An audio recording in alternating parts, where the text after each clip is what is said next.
Hey guys, I want to show you how to winterize a seasonal cabin or cottage or just winterization in general and how to do it.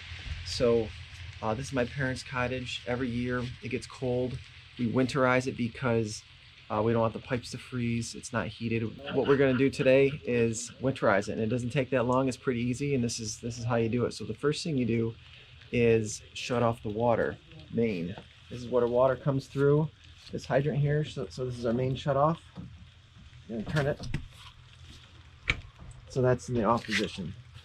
This is a hydrant. So water comes in, is fed through the house. This is freeze proof. We don't have to winterize that. It's off now. The next thing we want to do before we drain anything, very important, otherwise you'll ruin some stuff. You want to turn off your water heater. A lot of water heaters have their own breaker, which is in the main panel box. This one has a separate one right here.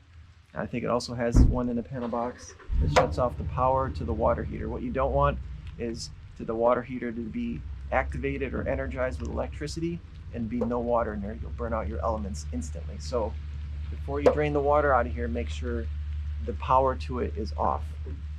And now all we're going to do is start draining the system. So we've got our water main shut off. And now we just open up a couple different things. We can drain the water heater right here. You'll see water coming out of this, hopefully, someday. There it goes. Okay, let me show you something else. There's an airlock in there. So what you need to do is let some air into the system. So open up this pressure relief valve. Be sure you shut it though when you're done. So open it up and it'll let air in through this pipe and let the water out.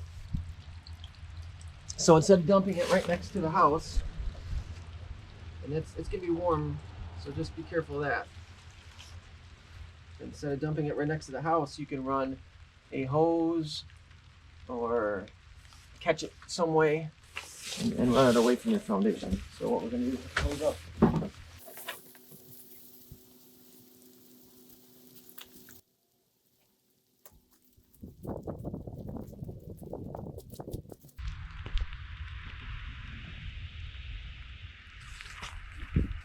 Okay, water's coming out, so that's good. I like to do this first because the gravity drain this tank is what's going to take the longest. It's a 55-gallon tank, and that's what takes the longest. So I like to get this thing going first, so it's going. The next thing you want to do is identify the lowest point in your plumbing system, and hopefully there is a valve there. This is our lowest point in the plumbing system, and there's a valve. There's one here and there's one here. This one's a little lower, so that what this is going to do is allow me to drain all the water in this little area. So next thing I want to do is open this up, and yes, I am going to be dumping a little bit of water right next to the foundation, but it'll only be a few gallons, whatever's in the system. So I'm going to open this up, let the house drain out. I'm going to open up this one just for fun. Let the house. You want to just open up all your drains, let it drain out. Okay, so what we need to do to make this speed up is go inside and find, go to all of our faucets, shower, anything that has a water valve, open it up, and it'll let the whole system just drain right out. So let's go inside and find these. Hey, here's another reason why we're winterizing this. We've got pipes on the outside of the house. It's supposed to be 32 degrees or colder over the next few days. So the water will freeze. This pipe will have an issue. It's CPVC, it's brittle and it'll crack. The PEX may expand a little bit, but we don't want to take our chances. So we want to drain all the water out of our house, and these in particular because they're outside.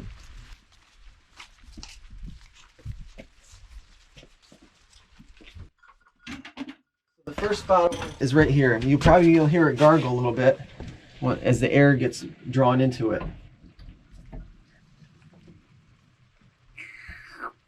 Well, I heard it. Anyway, that's letting it drain out of these pipes here. You want to open everything up.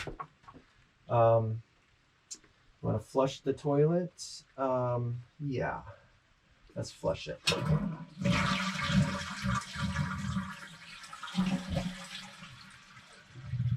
now that valve is open. It's trying to bring water in. It's not. You hear it's not coming in because it can't. There's no water pressure. So now that's open. These guys are open. Let's go inside. So inside here we have our faucets. Makes no sound, but that's okay. It's open now, and it's anything that's in the system is drained down. This is a different project.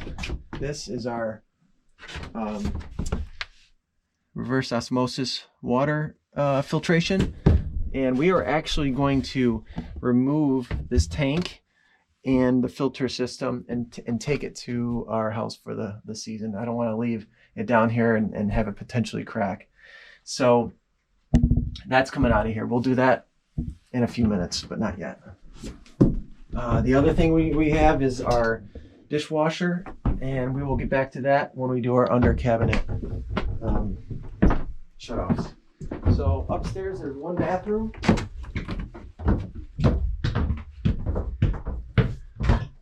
In every bathroom, or most full bathrooms, you're going to have faucets. You want to open up hot and cold. You want to flush the toilet.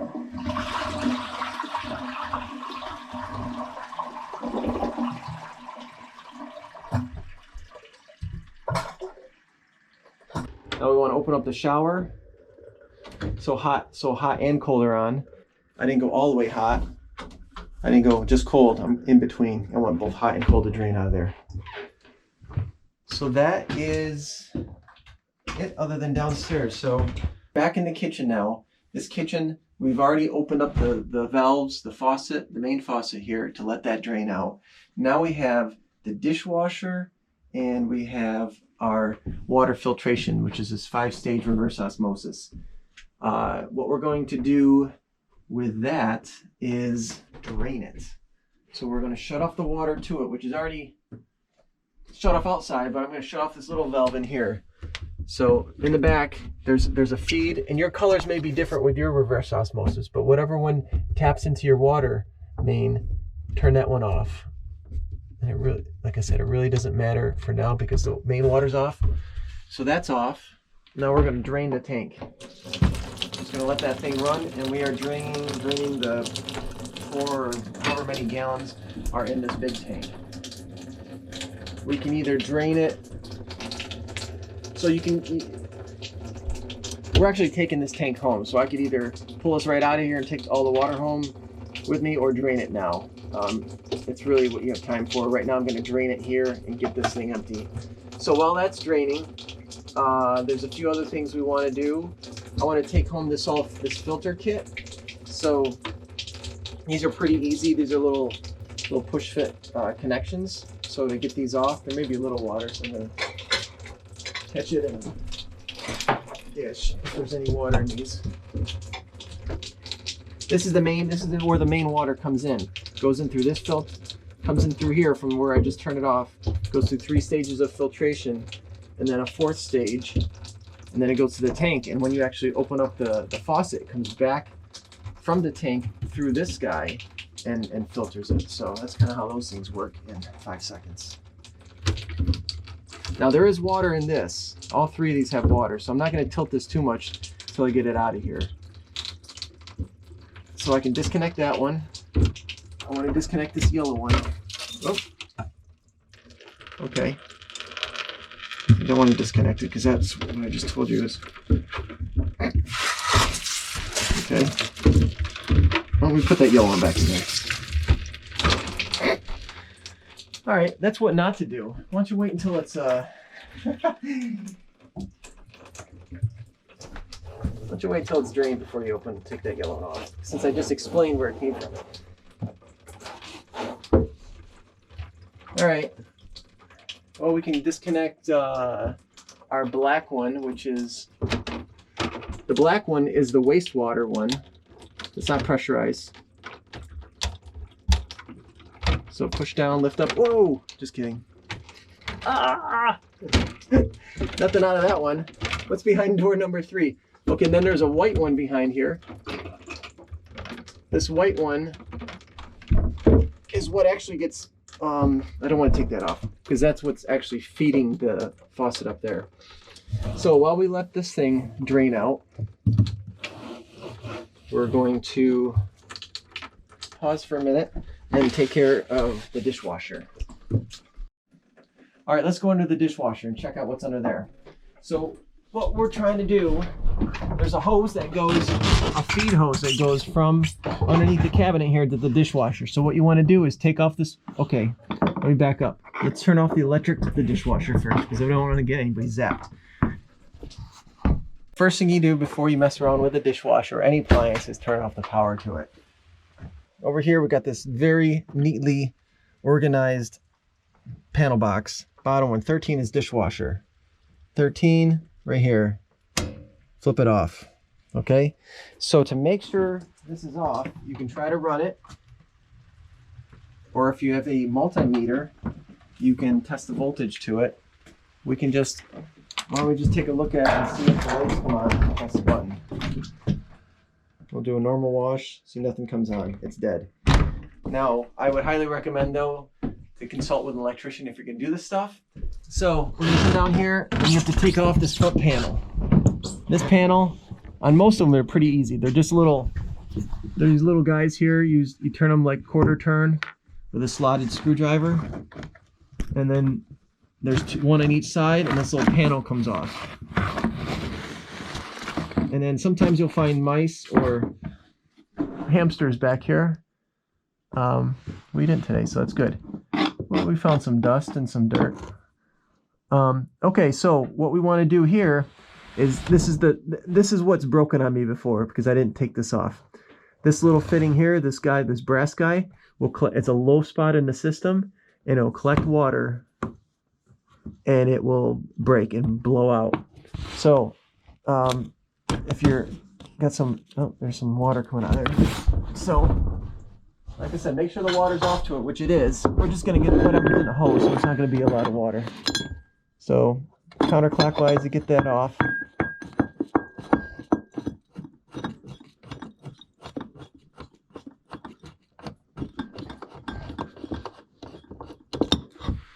And there we go. Turn it upside down, empty it out. And so what I do is I leave this panel off, and in fact, I leave it somewhere nearby, like right there, and that'll remind me when I go and turn the water on in the spring that I've got to do a connection underneath that and connect that back up. Because if you don't, you're going to get water rushing out from in here actually. So you can see this thing's still trickling. We're going to keep letting it trickle out of there. And there's a bladder inside of this big tank, and the bladder is slowly, pressure's dropping as the water's coming out, and that's why it's just trickling now. So we're going to get as much water out of there as we can. In the meantime, we are going to pour some antifreeze down the traps. So that's the next step. All right, in addition to taking all the water out of your pipes and stuff, what you also want to do is protect your traps. And so this is a trap. This is what prevents sewage gases from coming up through your drain in your faucet or shower. And what this does is it always has water in the bottom of it. So the gases can't pass through the water. So what you need to do is displace this water or add to the water with some antifreeze to protect it. Because if this hits, 30 degrees, it could freeze and expand and blow out your trap. So we want to do this to our toilets, our showers, our sinks, anything that has a trap. Okay, so underneath the sink here is a trap that looks like this. So if you don't know how much fluid to put in there, so what we're going to do is we're going to pour antifreeze down in and try to fill up this trap. So if you don't know how much fluid's in there, what we can do, and by the way, we are using this Arctic Band 50 antifreeze. This will protect the negative 50 degrees Fahrenheit. If you've never done this before, and I've never measured before myself, but I thought, hey, let's just fill up a 1.5 inch trap and see how much fluid it holds. Okay, that's where it is. That's how much fluid is in a 1.5 inch trap. I filled it up. So let's measure that. This is a 12-ounce Dixie cup. It's not even halfway, and we're filling up a trap. So that tells us, you don't have to use too much of this, but that tells us exactly how much we need I'm going to go just a little more for good measure, and we're going to pour it down the drain. And you can't see it, but that just filled up the trap down below. We're going to do the same thing now in the rest of the sinks and the shower. So let's go upstairs.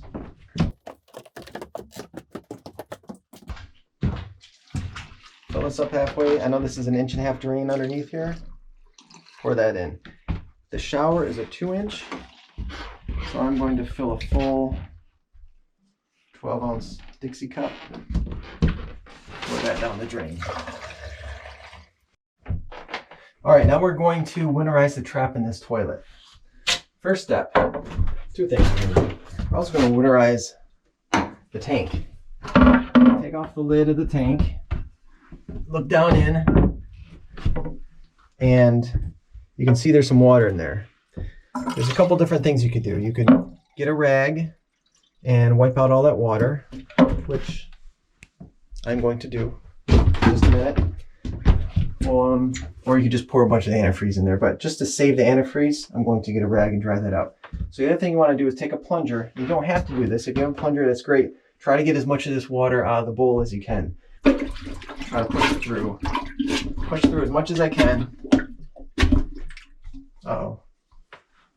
You ever have a plunger like that? Be careful, because if you, it's going to shoot plunger water at you if you're.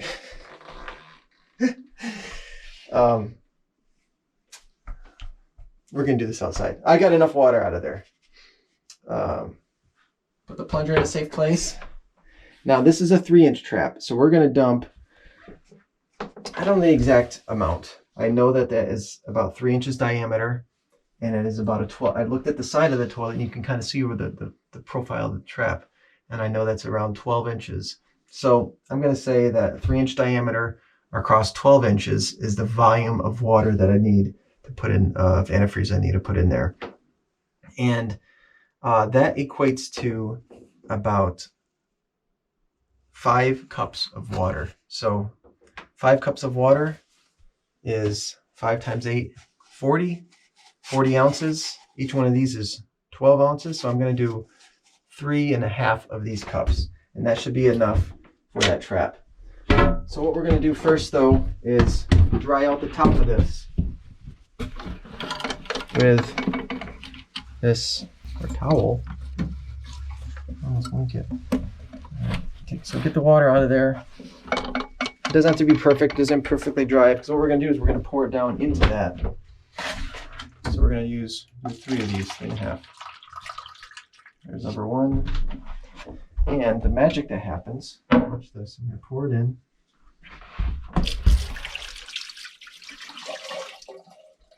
Okay, you see a little bit of progress. Look at that.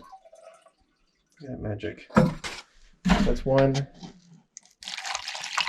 And this is helping to winterize your tank, your bowl, and any of the other pathways in between. So that's number 3. And we're going to put 1/2 in.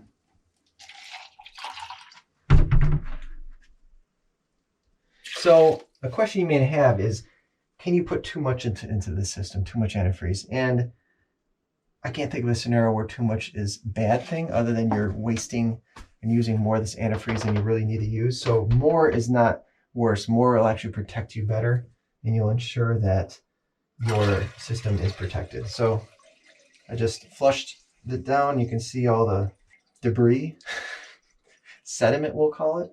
So the water level's coming up because that trap is being filled. So that trap actually, I think we're in good shape. So that's that. We're done for the year there. This is done. We run our fluid into that. So now we can head downstairs. We're just going to leave this for the year. And actually, you know what? I'm going to cover this because I don't want it to evaporate out. And cover that. I'm going to cover this. If it evaporates out of there, well, not as much antifreeze in there. So let's go downstairs and finish our job. Okay, now we're back in the downstairs bathroom. Same thing. We have 1 sink, 1 toilet. We're going to winterize both. The easy one here is the sink. take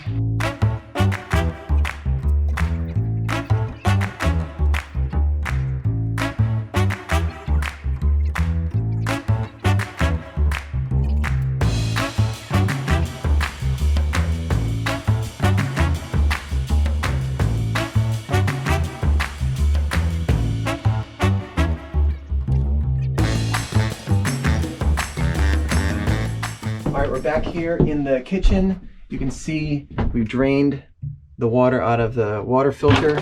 There's no water, so you need to wash your hands. Use ice cubes. We can disconnect everything now and hopefully not get sprayed like we did last time. So tank's coming with us. I can also turn that off. Oh, we're getting some water. Water in a hose. And this is also pressure that's built up in the filters too. Now what you don't want to do, since we've already winterized these traps, don't pour this water back into the trap. Dump this water outside, because all it's going to do is dilute it if you put it into the trap. Now we can safely disconnect these. I'm going to take the yellow one off. Hey look, didn't get sprayed that time. And I'm going to take this one off the back. This is the one that goes up to the false faucet. Okay. Now, if we're disconnected with the black one here, now we should be able to just take this guy off the wall.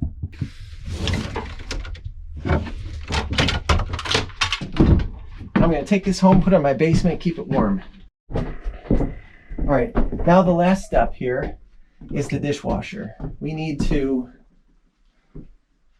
winterize the pump in the dishwasher. It's the pump that pumps the dirty water out of the dishwasher into your garbage disposal or drain. So there's a pump at the bottom of the dishwasher that needs to be winterized. So what we're going to do is pour our remaining fluid into the bottom of this, and then flip the breaker back on the dishwasher and set it to drain mode, where the dishwasher drains itself, and we're going to hear it pumping fluid out of that into the sink here. So I'm going to run back outside, turn on the electric to the dishwasher. We're going to turn the dishwasher breaker back on. Don't put your hands underneath it and get electrocuted now. I told you. Now the dishwasher power's back on. We're going to somehow get it into, let's see, a normal mode. It's going to try to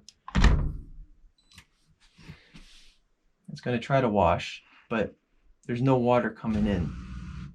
So it can't. So what we're going to do now is cancel and drain. There you go. It's canceling and drain. Come up here, you can hear it gurgling. Okay, so and we're going to cancel that out. So now we know that pump has been winterized. What may have happened up here, my lovely assistant asked me is, well, didn't we just dilute this sink trap water up here? And yes, possibly did. Even though we were pumping antifreeze from down there, there could have been water in the line, which may have diluted this. So what we're going to do is just pour another half a cup into that. So I'm going to get half a cup of antifreeze. Always have more than you think you need. So I brought 2 of these, just in case. Stock up. If you go to the store, get 2. Don't get 1. If you think you need 2, get 4. Just keep them in your basement out of the way. So let's put half a cup in there. There we go. Now we're done. Full power. And that's about it. We're going to go outside now and shut off those valves, make sure everything's drained out there. And then I've got one surprise for you. One thing I forgot that most people forget to do when they winterize things, especially when they turn back on the water and there are clogs that happen. So hang with me. We're going to do this. I'm guessing this is about drained, so just to make sure, I'm going to check it here. Nothing coming out. It's empty. It's loose. So I'm going to shut this going to shut this off. I'm going to make sure you shut this valve, pressure relief valve, push it down. So when you turn the water on in the spring, that can come shooting out of this thing. We can leave these open. They'll just let any other water that's in the system come out of there. All right, here's something else some people do, and it's optional if your system isn't fully drained gravity-wise, where everything flows downhill, and you can get it to gravity drain. Plumbers will put on an air fitting valve here where you can hook compressed air to it, and you can actually compress your system with air and then push out any extra water that's in your system. So I forgot my PEX connection to this. What I meant to do is connect my compressed air to this PEX, and then I can compress a whole system to like 60 psi, and then open different fittings like valves and just push stuff out. But since I forgot my fitting, I'm going to use this compressed air. I'm going to jam it in there. I'm going to hold my hand over it and then give it some shots. So before I do that, I'm going to shut off some of these valves so any water that's in this system can flow down out of, but I'm going to shut off the rest. So I'm going to shut this one off. Just shut off this sink, and then we'll just shut off the toilet sink in here. Okay, now if you want to stay out there by the drain, I'm going to give it a shot of air and we'll see if it happens. So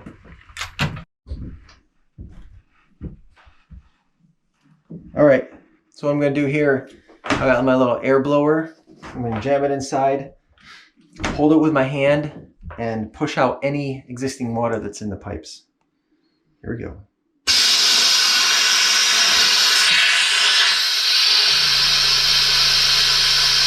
If you really want a better seal, you can duct tape it, flex seal, but I think what I'm going to do next year is take one of these fittings and plumb it onto this, and so that I can just put my hose right onto it.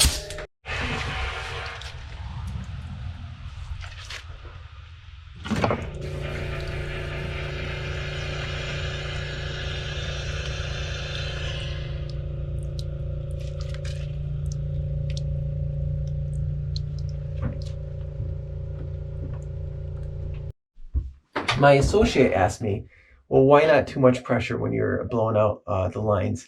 And the reason is because a lot of these house plumbing fittings and fixtures are made for, say, 60 psi. A lot of them will say when you install them, 60, 65 psi is a typical pressure. I'm sure they can handle more, but just for doing what you need to do to blow out the system, really don't go more than 60. If you go too high, you'll blow up maybe an O-ring, or something may burst. Just keep it safe. So anyway, here's the bonus tip, hint that I have learned through experience that you definitely want to do every year. Here's what you want to do. The system's sitting for, 4, 6, 7 months. Nothing's happening. Your water heater is a prime source for sediment and hard minerals scaling and buildup in it. So when you drain the water heater, when you fill it back up in the spring or when you return it back on, what you want to do is flush out the water heater, get as much of that sediment out before you open up that water heater to the rest of the house. If you don't, what can happen is, and you wanted to flush out the house anyway, what can happen is that sediment can push through the water heater, go through your pipes, and clog your aerators on all your fixtures or some of the fixtures. And then some of these, they'd be like, oh, my faucet works, but my shower doesn't. What's going on? You call a plumber, and the plumber comes out, and in 10 seconds he said, well, the aerator or the screen or filter on your shower head was clogged with sediment. And so this will prevent you a lot of headaches, and plus some of these aerators are actually kind of hard to get out. And this one requires an Allen wrench. A lot of them have their own little special tools. So I always keep these little tools that remove the aerators underneath the sink, so if you ever need to do this, it's there. So what we're doing right now in the fall is we're taking out all the aerators. We're going to place them on the side of the sink, and that'll remind us that before we put those back in the spring when we turn the water back on, pressurize the system with water, and then open up all your fixtures and flow water out through their fixtures for, say, 5 minutes. or depends how long your lines are in your house, but in this case, 5 minutes you run the water, just flushing the pipes out with all that sediment before you put your aerators back on. So this one here, this is a Moen, and it's really one of the poorest designs I've ever seen because we've had the piece strip on us a few times. It just gets rusted in place. So this is an Allen wrench, and you can see the aerator coming down, and there's a little jet, and so there it is. There's the aerator. This is their aerator solution.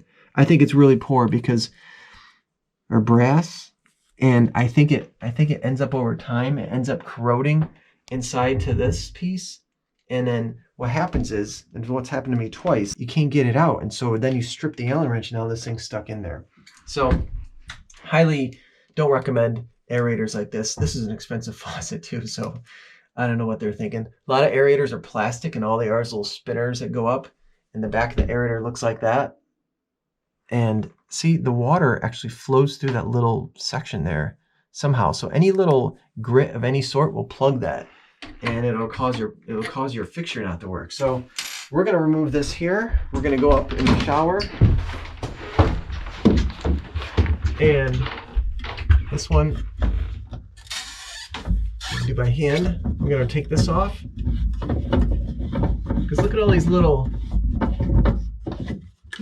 jets the water has to go. And there's the aerator on the back of this. And so flush this thing out before you put this back on. And here's another tip that I learned from my friend Wild Bill. Some of your homes just don't get a lot of water pressure to begin with. And so you take a shower and you put a shower fixture, a new shower on, and these new shower fixtures have these, he calls them restrictor plates. The restrictor plate in this case is this aerator. So what you can do is if you don't have enough pressure, you can pull this O-ring off, grab a pair of needle nose, and pull that little restrictor aerator right off, and you'll get like super pressure through this thing. So we're gonna go downstairs and take off the other aerators.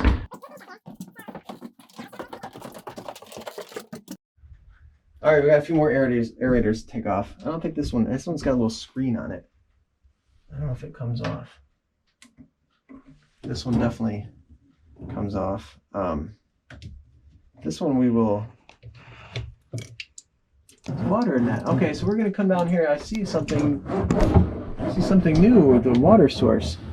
We are going to let this fall down. Or don't worry, we're gonna run it back up in there in the spring. May have stopped. Okay, but what there is there's another filter on here that's clogged on me before. So we're going to take this filter off with our little handy. It's an inline filter that has a screen on it. And I can't remember how that comes. Oh, it's a little press fit. So I'll show you when I take it out what it looks like. Okay, there it is. That little guy. Any water in there? Not much. This little guy's clogged on me too. Look inside of that thing. That's another little inline filter I've had. Like, why doesn't the water work? It works everywhere else. It's the little filter inside of that thing has gone. I'm going to leave that off. When we turn on the water in the spring, we're going to blow out that line too before it even gets to this. And then we're going to have to feed this back through. Look, it's not that bad. It's coming. Here it comes. Here it comes. There it is. And we're going to hook that back up at the end. But what I want to do is flush everything out first. So that is it. We are finished. We just have to pick up and hope that the rest of the house makes it through the winter. So thanks for watching. If you have any questions, let me know. I'm sure you do, because I do. I'm still learning all the time. And if you see anything that you feel like I can improve upon or say, hey, there's a quicker, better way to do it, I'm all ears. So thanks for watching.